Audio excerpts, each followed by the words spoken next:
I'm Erie Mills, the artistic director of the company, and this is actually my first show, first opera that I had almost everything to do with, almost everything. And I thought that Don Pasquale would be such an excellent opera for us.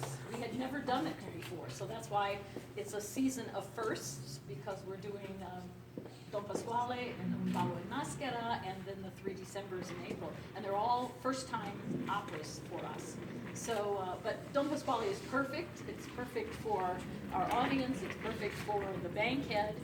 And I had remembered that David Gately, who I'd worked with at the Houston Grand Opera, had done a production. I vaguely remember this production, this Wild West production. And I thought, oh, that would be fun because we're Livermore, we're rodeo country, you know, and we're Wild West. And I thought, this will be great. So I YouTubed it and I contacted David. And he said to me, right out of the gate, he said, Erie, I told him what we spend in our budget. And he said, you can't do this production. And of course, all somebody has to say is that we can't do it. That makes me, yeah, going to do it. Cowboy country. But I do want to say that originally we were going to use a set by the Brevard Music Festival where David was staging.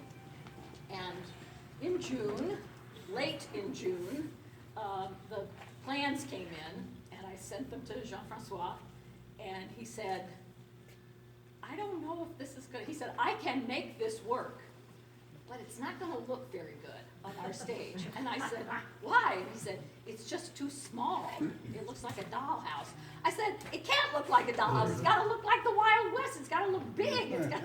And so I panicked. I contacted Rob. I said, what can we do? Oh, dear me. I was like, and Jean-Francois graciously agreed to design this set, and I am forever grateful that he took it on and would do it for us, because it's going to be just fantastic. And it doesn't look like a dollhouse at all. It looks like the Wild West, so I'm very grateful. Yay for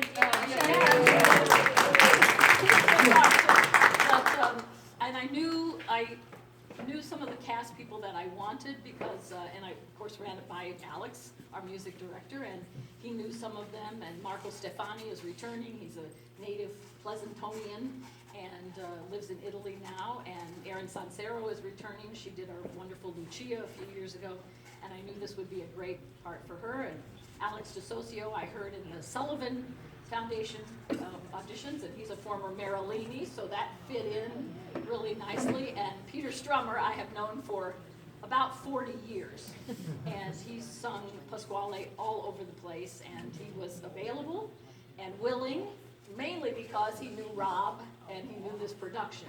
And he said, this is the best production of Don Pasquale ever. Wow. So I thought, great, we're hitting home runs. So anyway, that's about it. I hope you will all come. I hope you will bring lots of your friends. It's family friendly. The kids would love it, of all ages. And it's going to be sung so beautifully and look so great and be very funny and charming. And it is a perfect opera. It is perfect. There is nothing wrong with Don Pasquale. There's not one note that could be left out. It is a perfect, I've thought that for 40 years, because I sang it about 40 years ago. And it was perfect then, it's perfect now, and it's going to be perfect for us. So thank you.